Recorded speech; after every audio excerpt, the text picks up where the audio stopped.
Boa noite, prof. Boa noite, tudo bem? Tô bem, opa. E aí, as novidades da aula? Volta ou não volta? Por enquanto não tem nenhuma informação oficial, né? A gente estava esperando que fosse voltar na semana que vem, Ah, mas ainda não foi emitido nenhum comunicado do Univag, né? mas já saiu o decreto do governo já, né? O decreto falava o quê?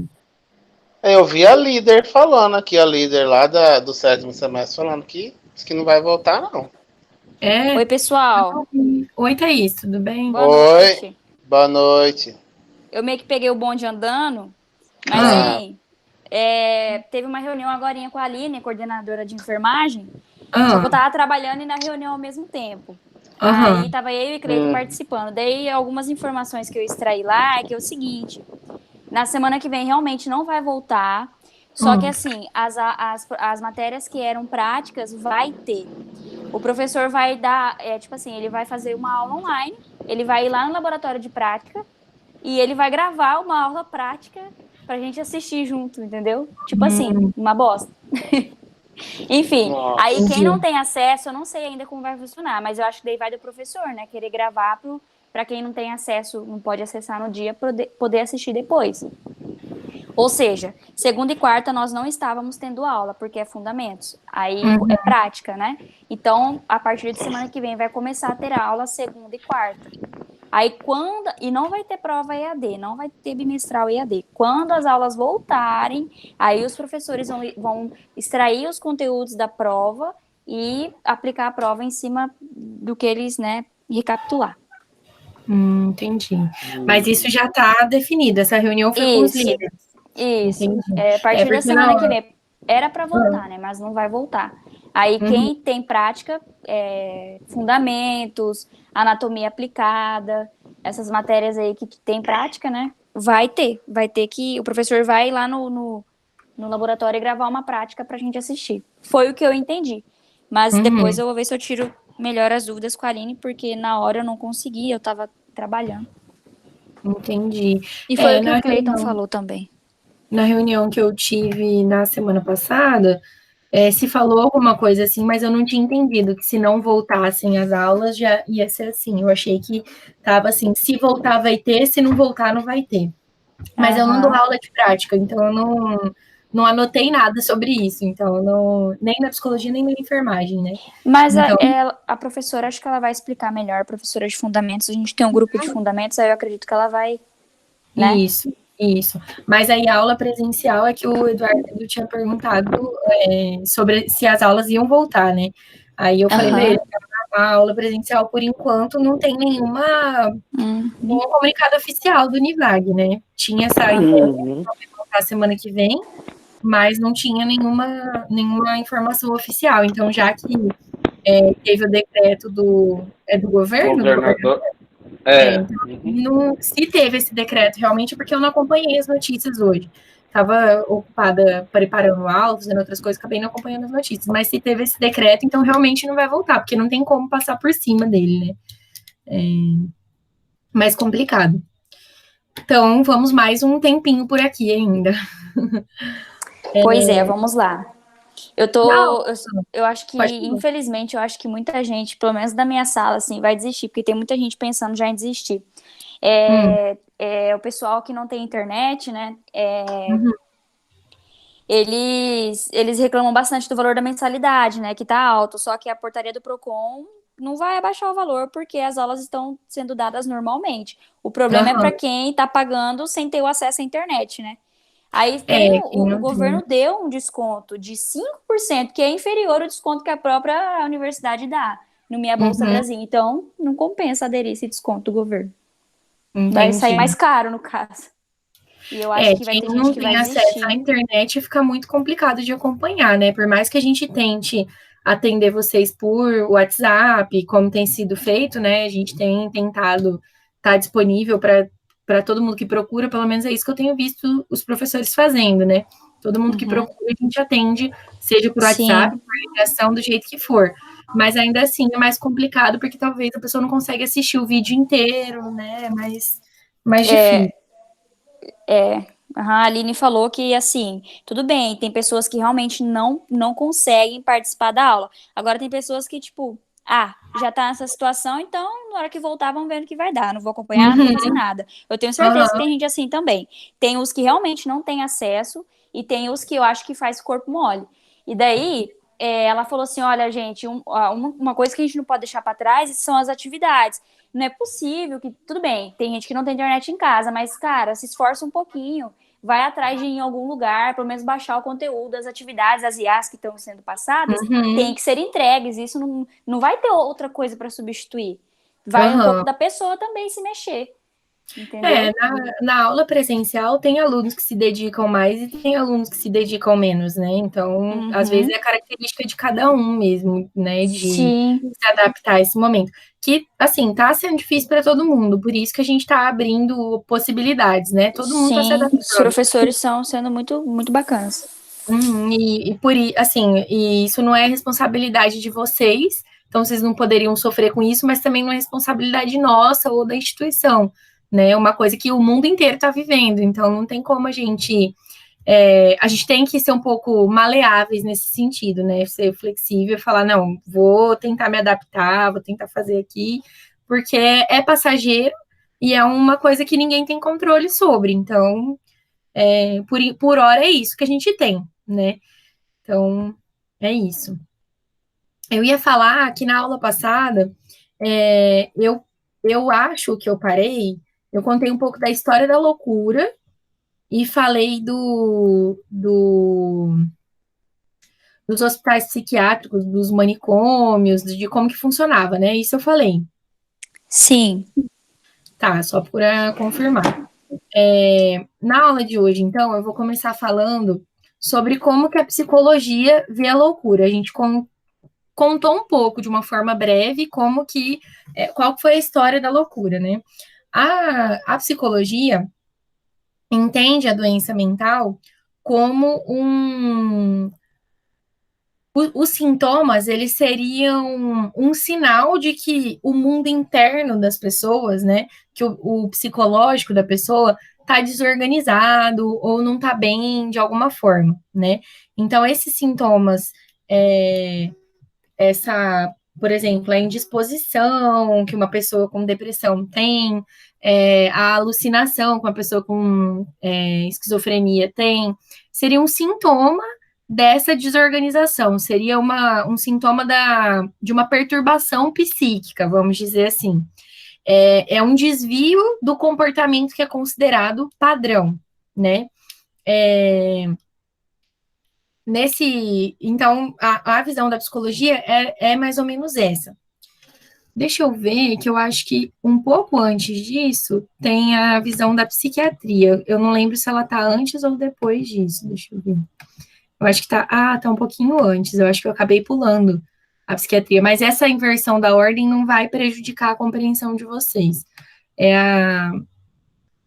a visão da psicologia, então, de uma forma simples, é essa, né? Seria uma desorganização do mundo psicológico, do sistema psíquico da pessoa, a doença mental.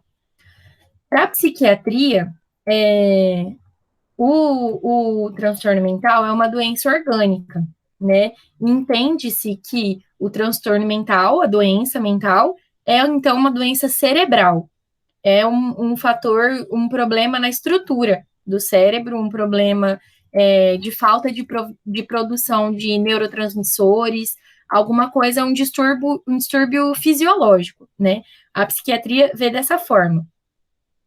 Tem até uma expressão que falam a química da loucura, quando os psiquiatras tentam entender qual que é o desequilíbrio químico que existe, então, no cérebro de uma pessoa que tem um transtorno mental, que tem um distúrbio de comportamento, algo do tipo. Seria uma visão, mesmo qualquer tipo de manifestação de transtorno mental ou de doença mental, seria com essa mesma lógica. Um distúrbio de pensamento, de afetividade, né? Sempre teria uma causa orgânica para a psiquiatria. eu ver se tem algum exemplo aqui. Quando a gente pensa, então por isso que a psiquiatria trabalha com medicação. É a mesma lógica de toda a medicina, né? Se você tem um sintoma, é um sinal de que alguma coisa no seu corpo não está funcionando direito, né? Se a gente tem uma dor, por exemplo, em algum lugar, é porque algum órgão nosso não está funcionando direito, ou porque a gente comeu alguma coisa que fez mal, ou porque entrou em contato com um patógeno que causou uma doença. Então, sempre há um desequilíbrio fisiológico, né? E aí, tratado com medicação, porque a medicação vai fortalecer seu sistema imunológico para combater um invasor, por exemplo, ou então vai restabelecer o desequilíbrio que tinha em alguma parte do corpo, de alguma forma, da forma física, né? E da mesma forma na psiquiatria. Então, lá antigamente, quando se usava eletrochoque, por exemplo, tinha-se uma crença que o sistema nervoso precisava ser reiniciado, resetado. Então, a pessoa tomava uma descarga de choque, isso provocava uma convulsão, né, uma reação física também, e aí, aos poucos, a pessoa ia se restabelecendo do efeito do choque, né? Mas não tinha uma consequência de ela se curar da doença, né? Não tinha isso. Mas se acreditava que isso funcionaria. Hoje existem tratamentos que usam uma estimulação eletroconvulsoterapia, é o nome, né, do eletrochoque. O nome certo é eletroconvulsoterapia. Mas a gente vai falar disso mais para frente, quando a gente estiver falando dos transtornos hoje, né? Mas não é dessa forma que é visto. Mas ainda tem a mesma lógica de que precisaria de uma estimulação em alguma parte física mesmo do cérebro. A questão questionável, a parte questionável disso, é que, ao contrário de todas as outras coisas dentro da medicina e da área da saúde de uma forma geral, tudo é muito observável, tudo é muito palpável, né? Tudo é verificável com exames, por exemplo, né? Não tem, o médico um médico de outra área, por exemplo, um cardiologista,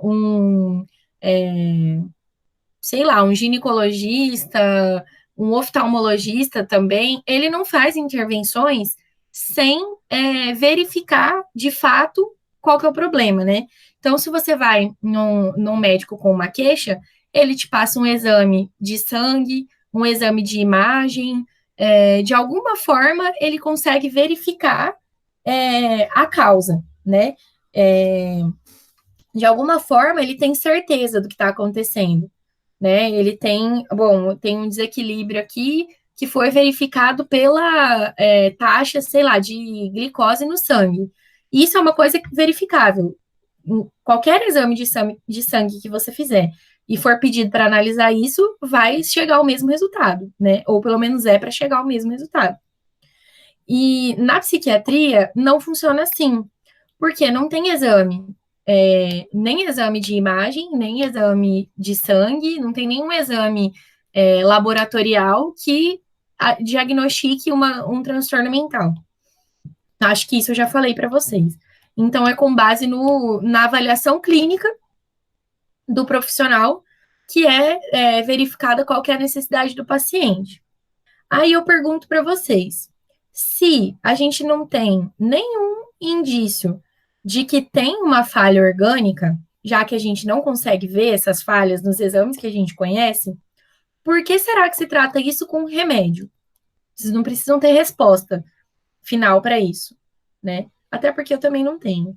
Mas pensem, reflitam um pouco sobre esse fato. Na psiquiatria, o que se verifica é, por exemplo, um paciente depressivo, por exemplo, ele tá com. Eu acho que eu vou dar um exemplo de esquizofrênico. O paciente é esquizofrênico e o sintoma dele é ouvir vozes e apresentar delírios. Depois eu vou explicar com calma o que é um delírio, mas o delírio é uma ideia que não corresponde à realidade. Depois eu vou explicar de forma mais minuciosa e vou entrar mais em detalhes sobre esse assunto. Mas vamos pensar, então, que uma pessoa tem esses dois sintomas e ela é agressiva também. Então, fica agressiva, briga com todo mundo, quer bater nas pessoas. Nenhum exame que se faça, nenhum exame vai mostrar que essa pessoa tem um problema na estrutura neurológica dela, por exemplo, que justifique essa diferença. Nenhum exame pode afirmar isso. Mas, quando o médico entra com alguma medicação específica, os sintomas do paciente diminuem. Quando ele usa, por exemplo, um antipsicótico, ele vai. O paciente vai deixar de ouvir vozes, vai deixar de apresentar delírio, ou pelo menos diminuir a frequência com que isso acontece. Então, e ele pode usar também um ansiolítico, algum tipo de calmante, para que o paciente fique menos agressivo, menos agitado. E ele vai usar e vai surtir um efeito. Ok.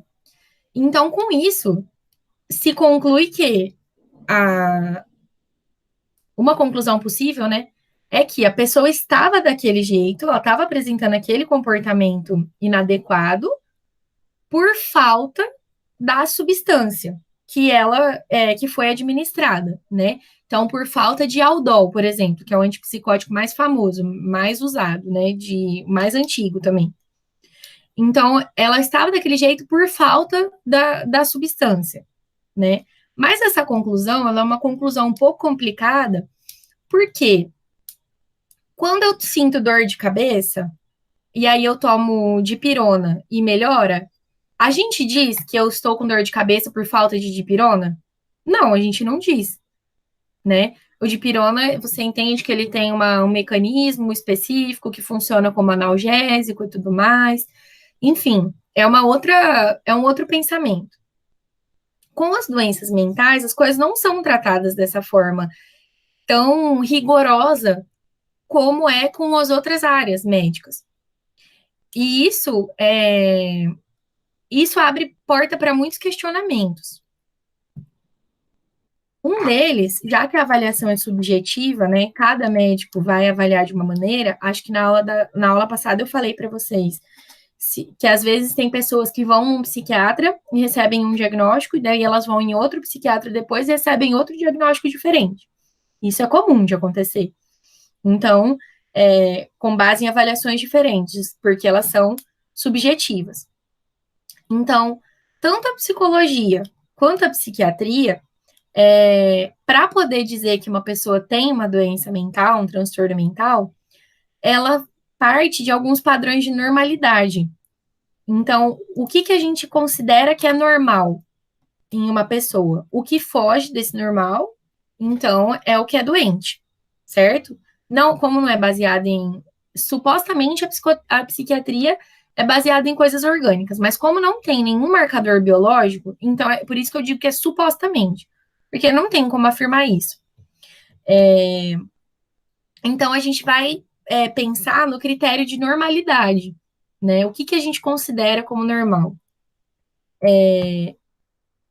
Essa discussão do que é normal e o que é anormal, ela parte, como eu falei, de padrões de funcionamento, e existem vários critérios, né, de normalidade, mas, por exemplo, ele pode ser um critério estatístico. O que significa isso?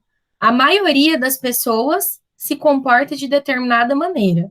Então, o normal é se comportar de determinada maneira. Quem não se comporta dessa forma não é normal. Então, pode ser um critério possível, né? Um critério utilizado, né? Com base, esse critério pode ser não, ele tem base na cultura. Então, por exemplo, aqui na nossa cultura, é aceitável, é normal que uma pessoa,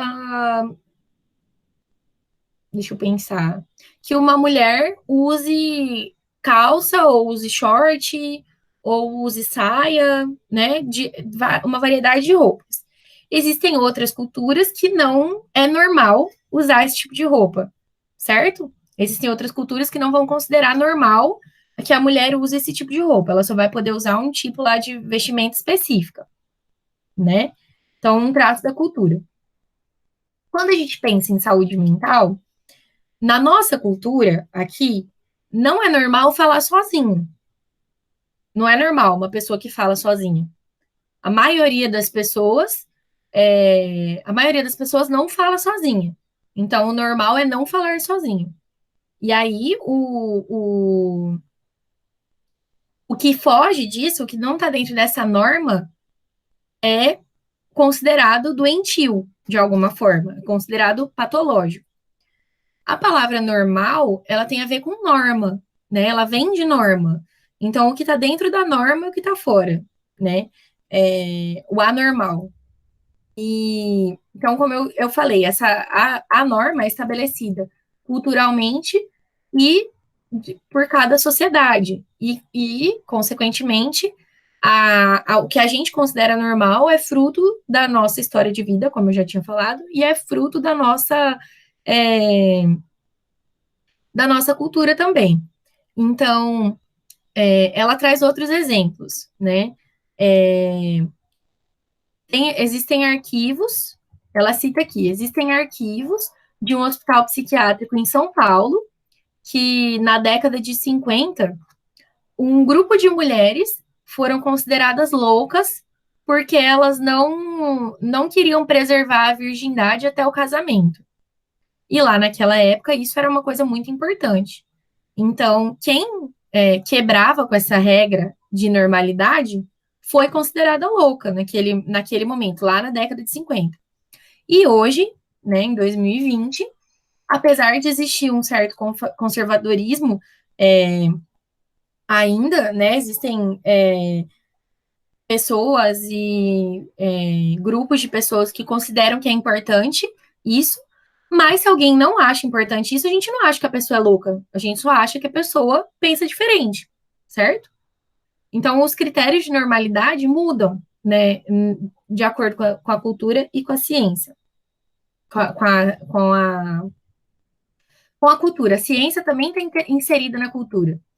E aí, aqui, a questão, essa discussão do que é normal e o que não é normal, ela acaba revelando para a gente que a ciência tem um poder de, a partir de um diagnóstico que a gente dá para uma pessoa, de decidir o destino dessa pessoa, porque ela recebe um rótulo de louca, agora, hoje em dia, não é louca mais, mas com o nome de uma doença, e isso diz o lugar onde ela pode ir, o que ela pode fazer, de que forma que ela pode se comportar. Se ela for internada em algum momento no hospital psiquiátrico, esse rótulo se torna ainda mais forte. E aí tudo que essa pessoa faz é questionado, porque ela perde a voz. Nada do que ela fala é levado em consideração porque ela tem uma doença mental, ela tem um transtorno mental. Eu via isso muito claramente no hospital que eu trabalhei, que eu sempre conto história para vocês. Muitas vezes tinha, por exemplo, a gente recebia muitos pacientes que ficavam um tempo lá, saíam, iam para casa, e aí pouco tempo depois, tipo, poucas semanas depois, eles estavam lá de novo. E muitas vezes, o que acontecia? O paciente estava bem, ele estava tomando a medicação certinho, ele não estava apresentando nenhum sintoma, ele não estava apresentando delírio, não estava apresentando alucinação, ele não estava agressivo, só que ele teve uma discussão com algum familiar. Ele discordou de alguma coisa com o familiar e acabou tendo uma briga com a mãe, ou com o pai, com o irmão, com alguém, com a esposa, às vezes. Acabou tendo uma briga. Essa pessoa, porque ela brigou, a família já levava para o hospital. Falava, o fulano, ó, ele tá descontrolado. Acho que ele não tá bem, não. E, pior de tudo, ele era internado. Mesmo não apresentando os outros sintomas. Quando esse fenômeno que eu falei, por exemplo, ter uma discussão em família, é um fenômeno muito comum. Eu já tive inúmeras discussões com as minhas irmãs, com meu pai, com a minha mãe. Vocês, apesar de eu não saber da vida pessoal de vocês, mas eu posso afirmar com quase certeza que vocês também já tiveram alguma discussão em algum momento com algum familiar, ou mesmo com alguém que não é da família, com um colega de trabalho, sei lá, com um amigo. A gente tem discussões, a gente se desentende com as pessoas, a gente fica nervoso às vezes, a gente grita. É um comportamento típico de seres humanos, né? Mas isso para nós é normal. Para uma pessoa que já foi rotulada com um transtorno mental, qualquer coisa que ela faça é vista como produto do transtorno, e daí não deve ser levado em consideração, e aí não é normal, e aí ela tá descontrolada. Vocês percebem como é que é cruel essa lógica, essa ideia de saúde ou de doença mental?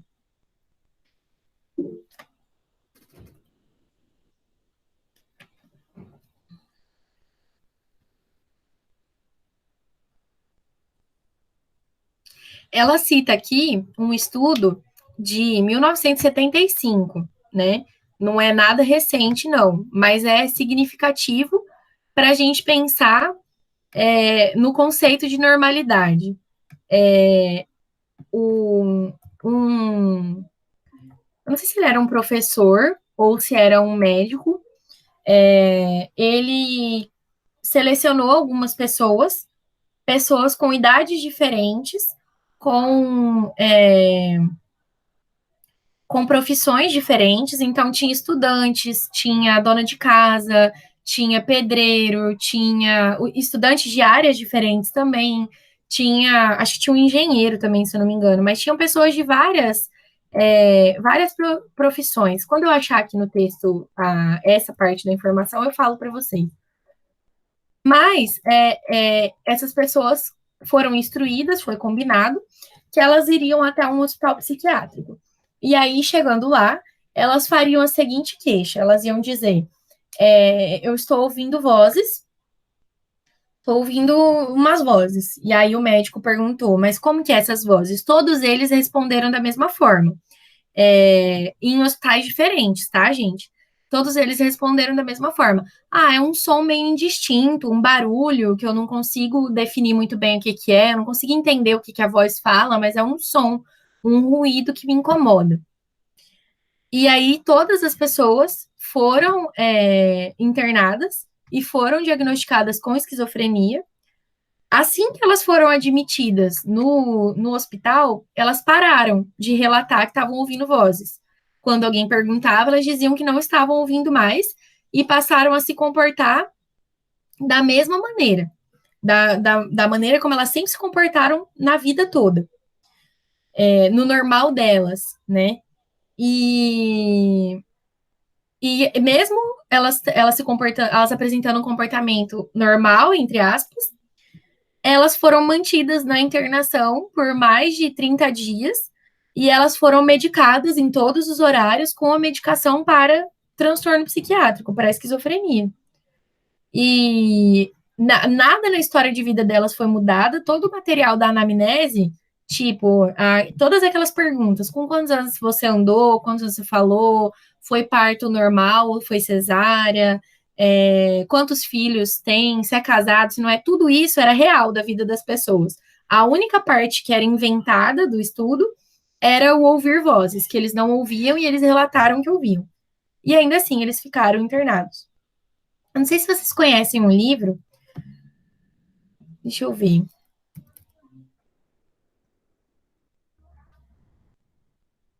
É um livro do Machado de Assis. O nome é O Alienista. Talvez vocês já tenham.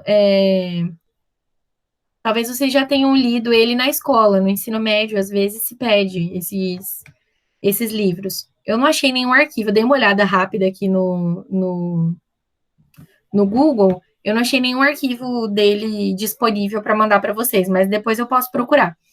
Ele conta justamente isso, um médico que começou a dar diagnósticos para todo mundo, numa cidade e colocar todo mundo no hospício, todo mundo que era anormal, num hospício.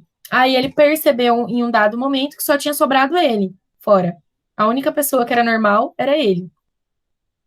É um conto fictício, claro, mas é para mostrar justamente essa lógica do o que é normal, então.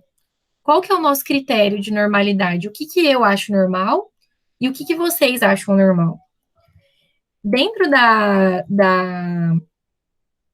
psiquiatria, como eu falei, tem critérios de normalidade diferentes, e até no vídeo que eu mostrei para vocês na aula passada, ele falou um pouquinho disso. É o que é considerado normal dentro de uma cultura. Tem uma frase do Foucault que ele fala alguma coisa parecida com isso. A loucura só é loucura numa cultura que reconhece aquilo como loucura. Então, por exemplo, eu posso começar a falar sozinha, aqui, na frente de vocês. E vocês, cada um vai dar um significado diferente para esse falar sozinho. Eu tô falando sozinha, teoricamente, né? Porque eu tô falando com o meu computador, não tô falando pessoalmente com ninguém. Pode ser que passasse uma pessoa por aqui e vamos imaginar com uma pessoa de uma outra cultura, que ela nunca viu um computador e ela não sabe que existe a possibilidade de eu conversar com vocês através de uma tela. Essa pessoa podia considerar que eu era louca, porque eu estava falando sozinha na frente de uma tela, certo? Para nós, o significado não é esse. Para nós, o que significa aqui é uma aula. Nós estamos nos comunicando através da tecnologia. Ou eu poderia estar falando aqui sozinha e vocês atribuírem um significado de loucura. Eu não estou falando com vocês, mas eu estou falando palavras soltas. Ou vocês podiam dar um significado religioso, por exemplo. Falar, eu acho que a professora está fazendo uma oração, né? E aí, isso não seria considerado loucura. Por que eu tô trazendo a religião como exemplo?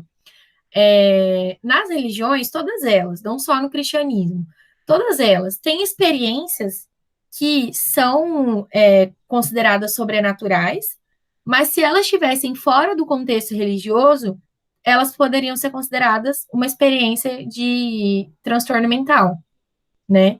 Porque, veja bem, fora do contexto religioso, você acredita que tem uma força da natureza que te conduz, por exemplo.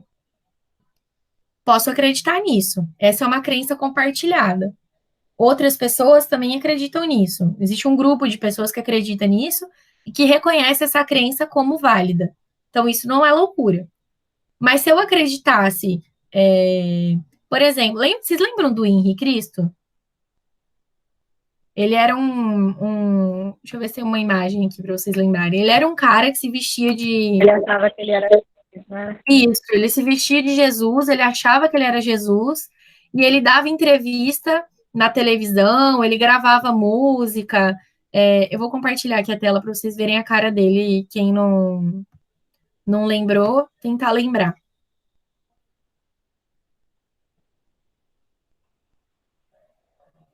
Deixa eu ver se está aparecendo. Tá carregando ainda. Apareceu aí? Acho que apareceu, né? Vejam ele aqui, vestido de Cristo, com uma coroa, sentado no trono. Ele tinha certeza que ele era o Messias, né? Mas nenhuma comunidade religiosa tradicional, né, pelo menos, nem os cristãos católicos, nem os protestantes, nenhuma comunidade cristã reconheceu ele como um Messias, né? Ele a crença dele não era compartilhada por um grupo. Então, o que a gente dizia do Henri Cristo? A gente dizia que ele era louco, né? Olha o tipo de ideia que ele tem. Ou o que eu ouvia, pelo menos, as pessoas falarem ou ele é louco, ou então ele finge, é um personagem, ele finge que ele acredita nisso. Mas ninguém reconhecia aquela ideia dele como verdadeira, como parte da realidade. Vocês estão entendendo?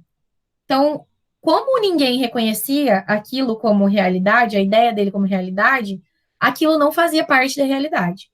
Se o grupo reconhece, então não é delírio.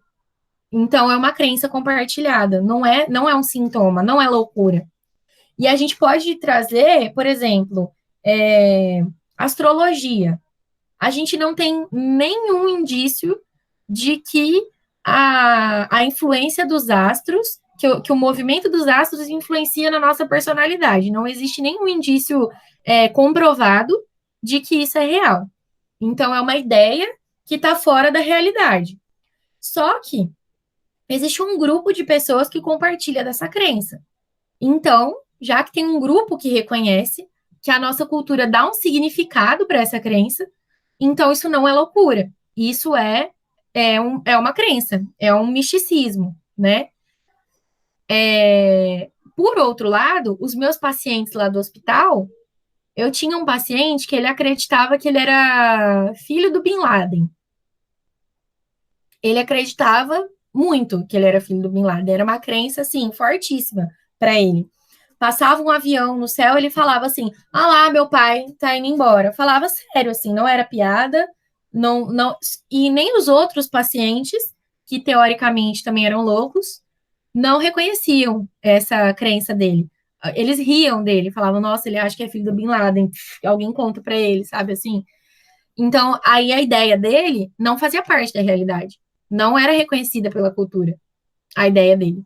Então, ele era considerado louco. Estão entendendo o critério de normalidade? Ele não é seguro, ele não é o mesmo para todo mundo. Ele não é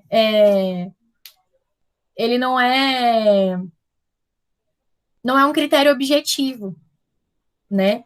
Onde a gente coloca uma lupa para ver quem é normal e quem não é, né? Então, essa é a maior dificuldade dessa área. Quando a gente leu aquele texto, o nariz, por que a gente achou aquele cara louco? Porque ninguém no círculo social dele reconheceu aquele nariz como legítimo, né? É o reconhecimento do grupo que dá o significado.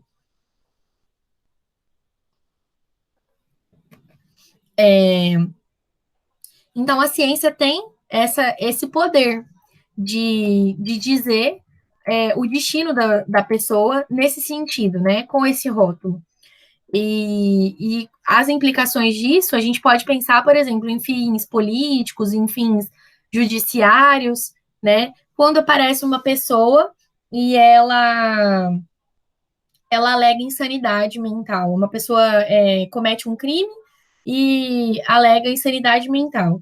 Se a medicina, se o psiquiatra ou o perito reconhecer que aquela pessoa tem um transtorno mental, ela vai ter um destino. Se o psiquiatra reconhecer que ele não tem um transtorno mental, ele vai ter outro destino. E da mesma forma, isso é num nível mais radical, vamos dizer assim. Mas no nosso dia a dia, a gente tem esse tipo de decisão, né? Por exemplo, uma pessoa que é considerada louca, ela pode trabalhar comigo lá sei lá, na empresa que eu trabalho? Tem lugar para ela nesse lugar? Nesse lugar que eu trabalho? Uma pessoa que tem transtorno mental, ela pode ser enfermeira? Ela pode ser psicóloga? Eu estou julgando isso de acordo com os meus critérios de normalidade, né? E tudo isso, então, é muito impreciso, né? Então, a reflexão que eu queria deixar em relação a isso é que esse conceito de normalidade é muito relativo, né? Não tem como a gente pegar ele e levar às últimas consequências, porque a consequência disso a consequência disso é desastrosa. Eu não sei se vocês assistiram o documentário que eu deixei na semana passada, o Em Nome da Razão. Ele fala justamente disso, de que em nome da razão, em nome de um critério de normalidade, várias pessoas foram trancadas num manicômio e definharam lá, sofreram até a morte. Passaram fome, passaram frio, foram torturadas com eletrochoque, o lugar onde ficava o hospital era um lugar muito frio no interior de Minas, né? e não tinha roupa, muitas vezes, para essas pessoas, elas ficavam totalmente nuas, né? Era realmente uma situação desumana. E era em nome da razão, em nome dessa normalidade. Então, esse é o perigo da gente levar essa ideia às últimas consequências, né? Quem é normal, no final das contas? Por isso, então, surge um movimento da antipsiquiatria, que é uma negação da psiquiatria tradicional ou clássica, que é essa que eu apresentei agora. A Tiane disse, prof, isso vale para crianças também? Eu nunca vi uma criança diagnosticada. Vale para criança. É que, assim, dependendo do transtorno, não fecha o diagnóstico com criança. Quando a gente, lá mais para o final do semestre, a gente vai dar uma olhadinha no DSM. Não vai dar tempo de olhar tudo, porque também ele é enorme, mas a gente vai dar uma olhada em algumas doenças lá, para entender um pouco melhor disso. Mas para cada transtorno, para cada diagnóstico, tem alguns critérios. E alguns dos transtornos, um critério é que a pessoa tenha X idade, que ela não seja criança. Então, por exemplo, uma criança que fala sozinha, que acredita que ela está no mundo das fadas, mas ela está no jardim da casa dela, isso não é considerado delírio ou transtorno mental. É uma atitude comum de crianças. É considerado normal para crianças, mas não é considerado normal para adultos. E aí, se você for, eu não sei se é isso que você perguntou, mas eu vou falar outra coisa. Se não for nenhuma das duas coisas, você me fala o que era que você estava esperando como resposta. Aí, outra questão de criança é na escola, né? Tem um critério de normalidade também. O que é normal uma criança fazer na escola, né? O que se espera de uma criança na escola? Quando a criança não se comporta de acordo com esse critério de normalidade, aí se considera que ela tem alguma doença, algum problema, aí ela tem que ir passar na psicopedagoga, no psicólogo, no psiquiatra infantil, no neuropediatra, encaminham ela para algum lugar, porque ela não atende esse critério de normalidade, né? E isso tem a ver, por exemplo, aquela criança que não para quieta. Será que toda criança que não para quieta tem TDAH? TDAH, como outros transtornos mentais, também não tem marcador biológico. É uma avaliação subjetiva que diz o diagnóstico da criança, né? E com as crianças, isso é mais pesado ainda, eu acho, porque a criança vai carregar esse rótulo para o resto da vida, desde pequena, né? Isso vai impactar nas relações sociais dela desde pequena, vai impactar no desempenho na escola, né? Então, tudo isso. E aí, dentro da antipsiquiatria, a ideia é questionar essa psiquiatria clássica, né? Questionar que a loucura, a doença mental, ela não existe em si mesma, né? Ela é uma coisa construída, é uma representação, uma representação do que a gente dá de significado para o comportamento das pessoas, e o normal é o normal daquela pessoa, né? Não deveria ser o que é o normal para o grupo. É uma.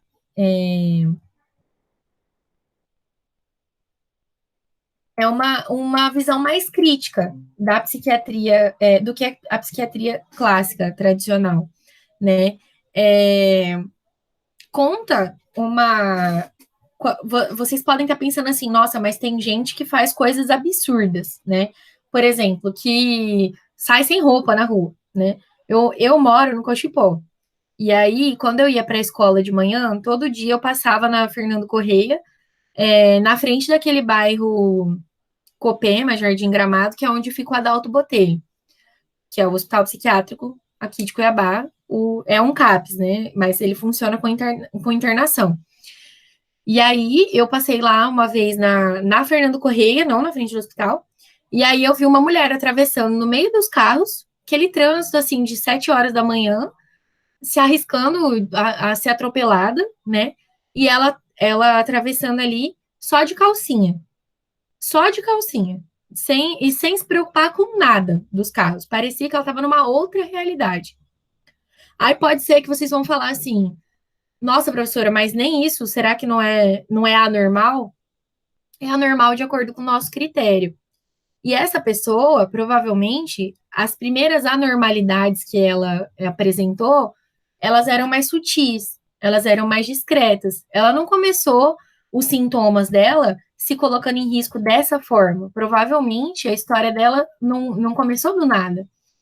Até ela chegar nesse ponto que a gente olha e considera absurdo, muita coisa aconteceu, né, nessa história anterior. Eu vou sugerir no final da aula um filme para vocês verem um pouco disso. Mas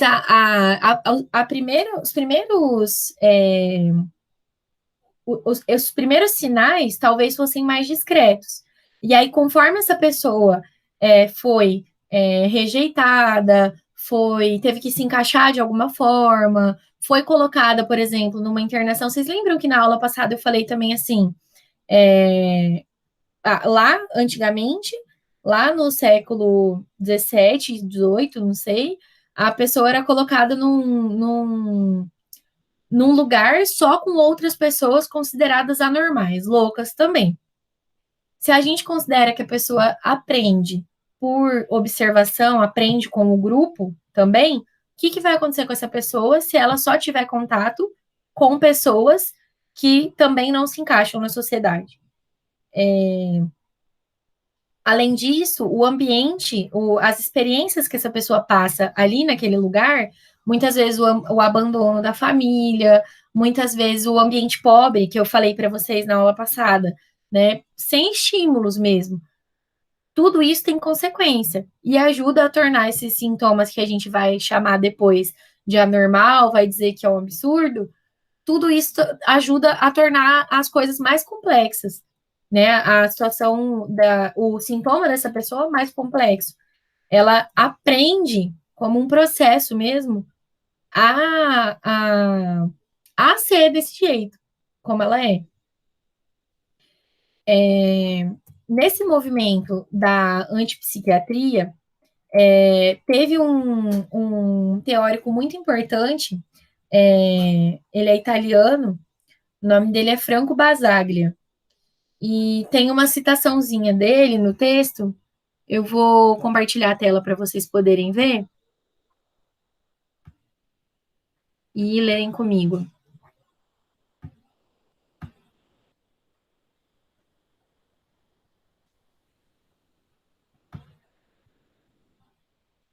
Acho que apareceu aí, né? Vamos ver aqui, tá? Acho que tá aqui para baixinho. Isso.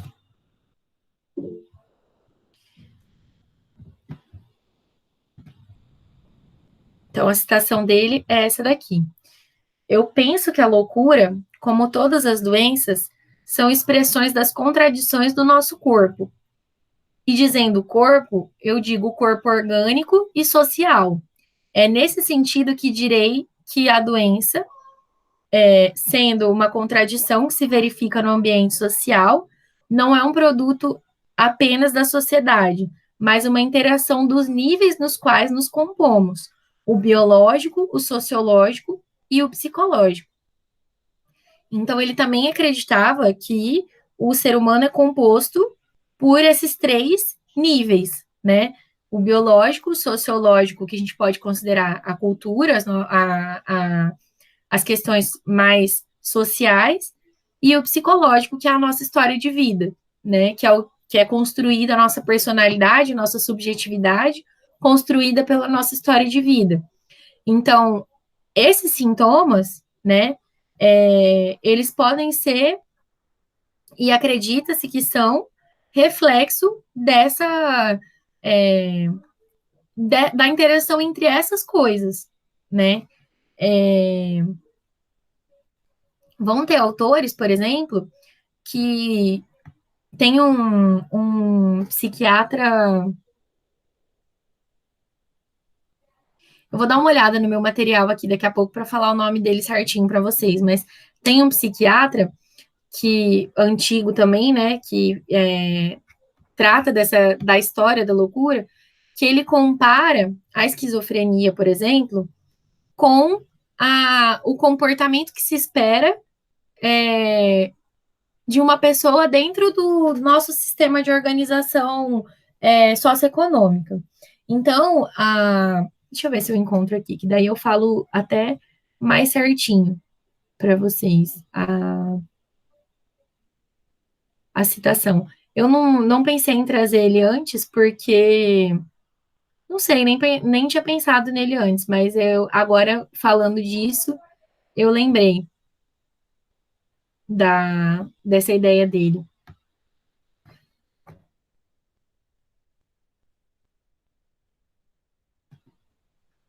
Deixa eu ver se eu encontro aqui. Eu vou seguindo com a aula, e daí, se der tempo, no final da aula, eu procuro, para a gente não perder tanto tempo, tá? Eu não sei, faz sempre que eu não abro esse livro para usar, então... Enfim, o desafio para a gente, então, é olhar para a loucura,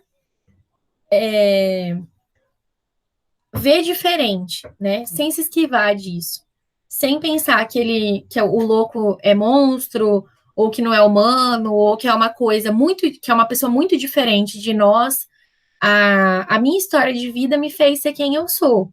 Me fez ser uma pessoa, por exemplo, que gosta de falar em público, que gosta de contar piada, ser engraçada, uma pessoa que tem muitos amigos, uma pessoa animada, extrovertida. A minha história de vida me fez assim. E a história de vida de cada um fez a pessoa ser como ela é. Então, o processo pelo qual a pessoa passou para ser quem ela é, essa pessoa que a psiquiatria tradicional e muitas vezes a sociedade considera como anormal, é o mesmo processo histórico pelo qual eu passei e pelo qual vocês passaram também. Então, o produto não deveria ser considerado de uma ordem diferente. O produto é produto da nossa história de vida, e a nossa história de vida é diferente. E por história de vida, eu também não quero que vocês pensem assim, é a pessoa que passou por um trauma. Não é necessariamente isso. É a história mesmo, a história como ela aconteceu.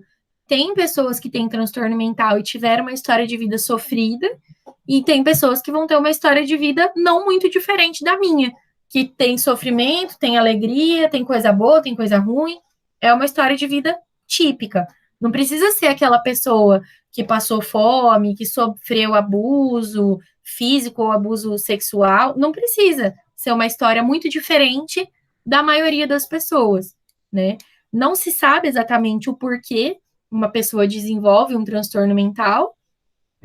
Por isso que se torna mais forte ainda a hipótese de que é um produto da história de vida, de que é um produto da cultura, que muito do que influencia é o significado que a gente dá para isso, né? Então, dá para se considerar essa história de vida diferente, né?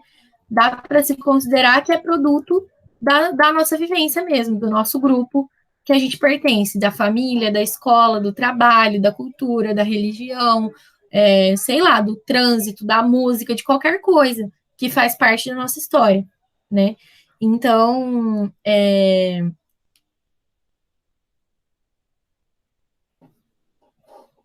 não vou falar esse exemplo que ele trouxe, não achei muito bom, não. E aí, quando a gente pensa na loucura como uma doença, a gente precisa pensar em cura, né? Implica em pensar em cura. Essa cura, proposta de cura, ela vai depender do modelo explicativo, da teoria que a gente vai adotar como a nossa teoria para nortear a nossa prática, né? Então, se você acreditar em causas orgânicas, mesmo sem ter vivência, né? Se você acreditar nisso, então a intervenção que tem é droga, né? Medicação. Se não, a solução é um pouco mais complicada, porque a gente vai ter que pensar em como que a gente está tratando essa pessoa. Como que a gente está tratando para que produza essa história de vida não individual, mas as pessoas de uma forma geral. Como que a gente, enquanto sociedade, está produzindo essa exclusão de pessoas. E uma coisa importante na saúde também é a prevenção, né? A prevenção seria pensar em formas para evitar o aparecimento da doença, né? Então, uma das estratégias de prevenção é manter bons hábitos de promoção de saúde de uma forma geral e de saúde mental, né? Significa dizer que uma pessoa precisa ter suas necessidades básicas atendidas, que ela precisa ter segurança, ela precisa ter alimentação, moradia, educação, precisa ter acesso a lazer, a suporte e apoio emocional, né? São essas coisas básicas que previnem que uma pessoa apresente um transtorno mental. Existem estudos que vão dizer, por exemplo, pode ser que alguém me questione, vocês, ou qualquer pessoa, qualquer aluno que assistiu o vídeo depois, pode ser que me questione assim.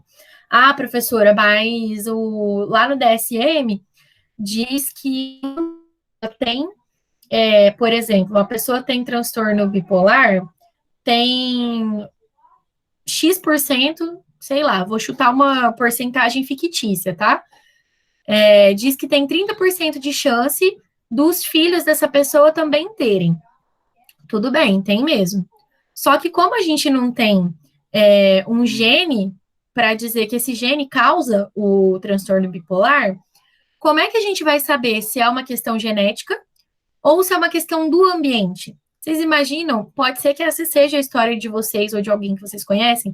Vocês imaginam como que é crescer num lar que tem uma pessoa com transtorno mental, ou seu pai ou sua mãe? Com certeza isso causa impactos na vida da pessoa.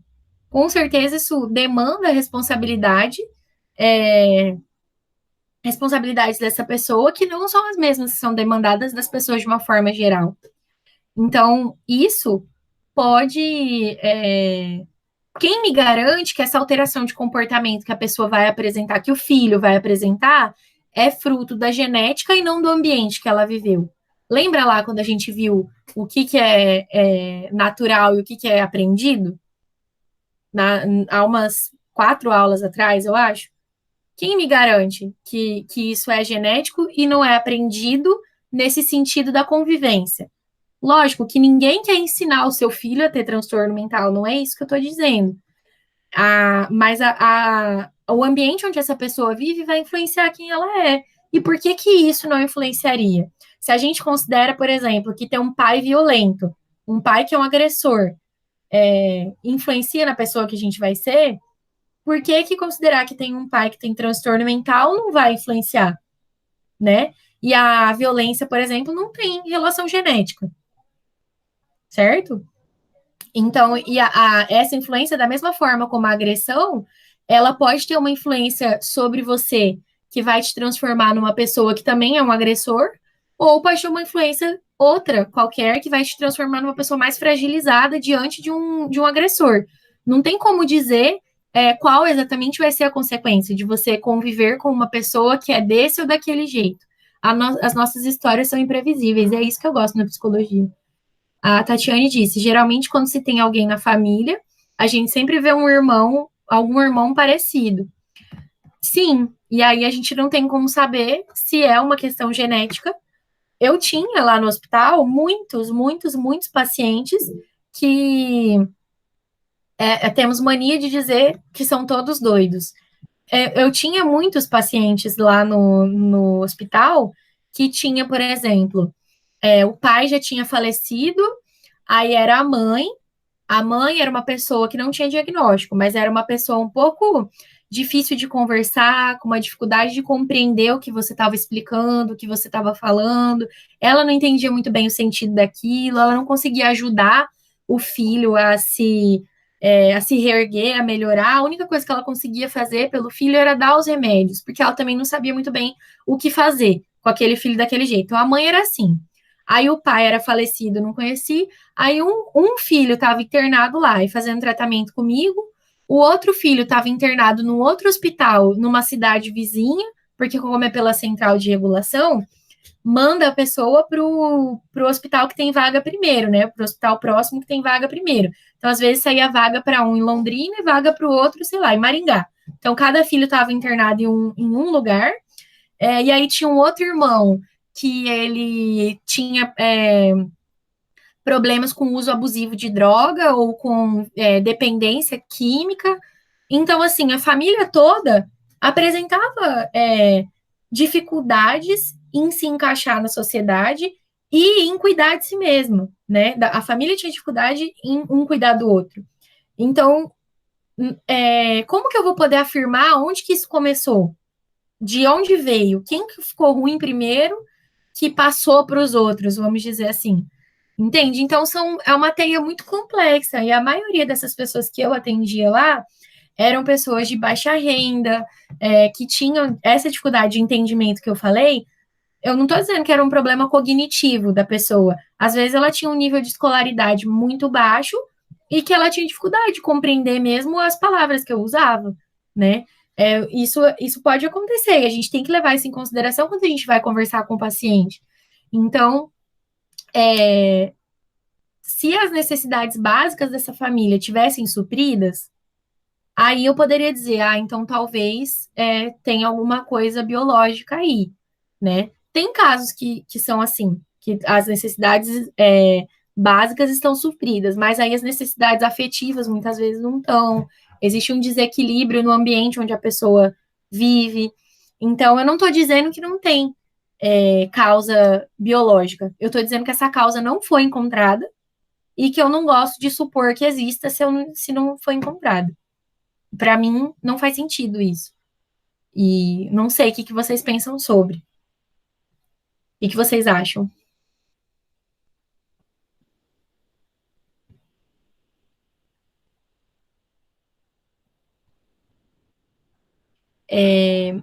Eu vou dar uma olhada aqui o que a gente tem para a semana que vem.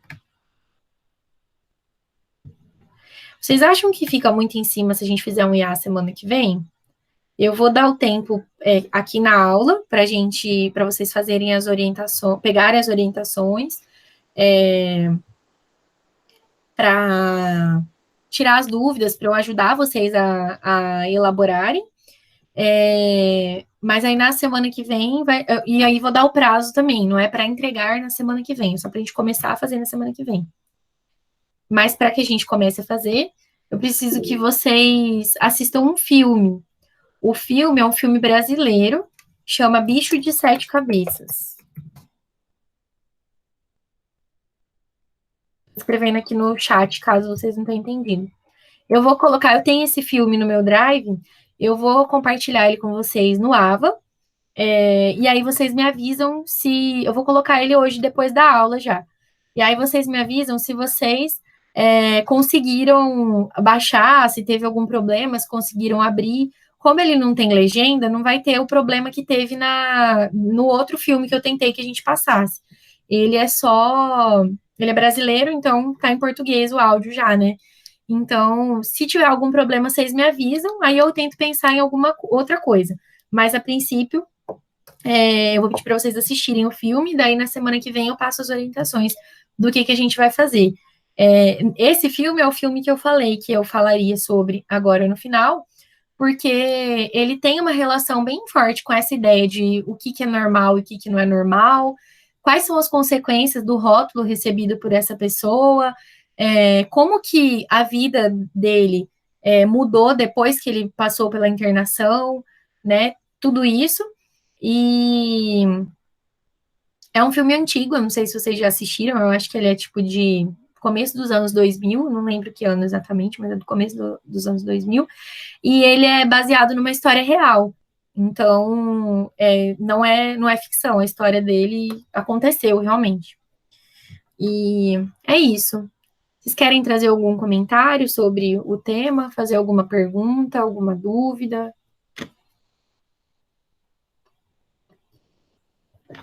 Não? Tranquilo? Todo mundo entendeu certinho? Lúcia, Kathleen, que não falaram nada, tá tudo certo para vocês? Eu não tenho nem como falar, que eu cheguei muito atrasado na aula, né? Vou ter que assistir tudo para mim ver. Aí, Tá bom. Vou te dar um conselho. Tenta ler o texto primeiro, e aí você assiste o vídeo depois. Ou então você vai assistindo o vídeo acompanhando o que está no texto. Que aí você consegue se orientar. E se tiver alguma dúvida, você me procura. Ah, tudo bem. Bom. Tatiane disse, o bom é que não tem uma resposta exata para tudo isso, e sim ideias. Exatamente, não tem uma resposta exata.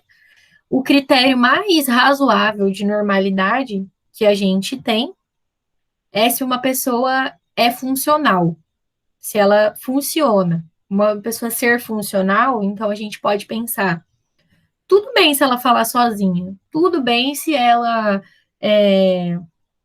tiver ideias que não parecem fazer parte da realidade. Tudo bem se ela tiver comportamentos que eu acho anormal.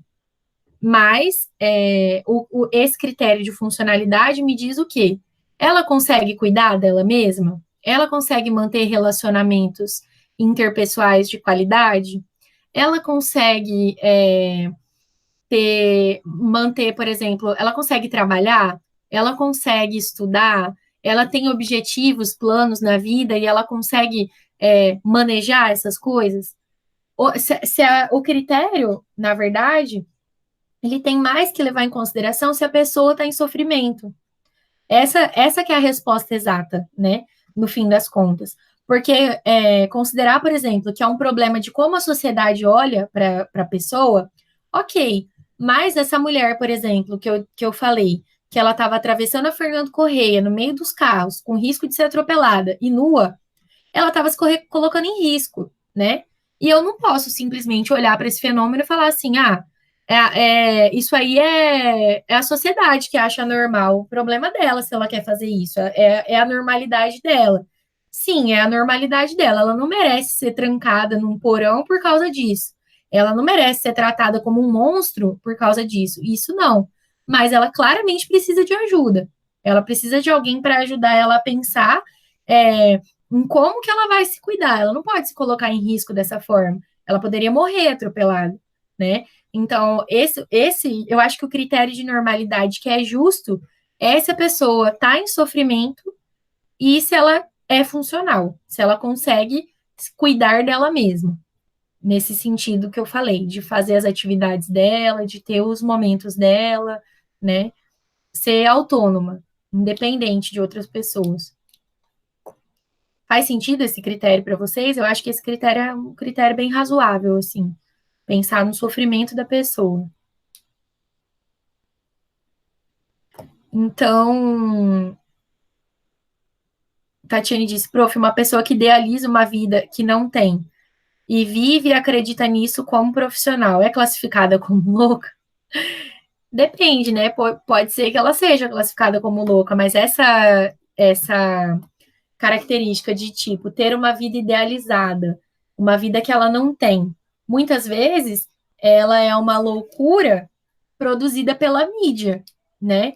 Você segue lá uma blogueira que tem uma vida de sucesso totalmente diferente da sua, que ela faz todas as coisas que você gostaria de fazer, mas você não pode fazer porque sua condição de vida é outra, e mais, né? Porque você só vê um pedacinho da vida dela, você só vê o pedacinho que ela posta lá, você não vê a realidade da vida dela. E aí você passa a ter isso como meta, ou idealizar que sua vida é como a dela, acho que é um pensamento fora da realidade.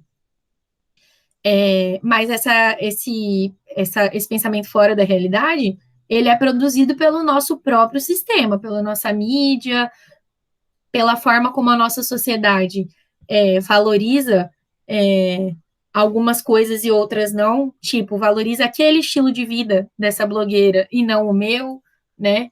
Então, talvez poderia ser considerada como louca, mas de acordo com esse critério de anormalidade. Eu não consideraria, porque eu acho que é como eu falei, se essa pessoa estiver precisando de ajuda, na verdade, eu não classifico ninguém como louco, não, viu? Pessoalmente. Mas eu considero essa pessoa precisa de ajuda ou não. O que ela consegue fazer e o que ela não consegue fazer. É nisso que eu penso. Então, se essa pessoa está vivendo uma vida idealizada que causa sofrimento para ela precisa de ajuda. Não significa que ela é anormal, não significa que ela só o caso dela é mais fácil de localizar onde que está o problema, que está fora dela. É mais fácil de ver que o problema está fora dela, né? Que ele é produzido pelo externo. Então tá, eu acho esse assunto gostoso de discutir. Vou pedir mais uma vez para vocês lerem, estudarem as coisas, assistirem o filme. Aí a próxima aula vai ser só para a gente discutir o filme e eu dar as instruções para o IA, tá bom? Então aí o que vocês tiverem de dúvida, tragam na semana que vem, para a gente poder fazer o IA e vocês aproveitarem bem a aula, tirando as dúvidas e conseguirem fazer um IA legalzinho, bem feito, certo? Eu, mais uma vez, estou atrasada com os IAs de vocês, mas eu estou corrigindo aos poucos. Eu pretendo terminar isso essa semana, mas não vou prometer nada, tá? Tô indo aqui no meu ritmo e vocês vão no de vocês, tá bom? Então, um beijo, gente. Até semana que vem. Se vocês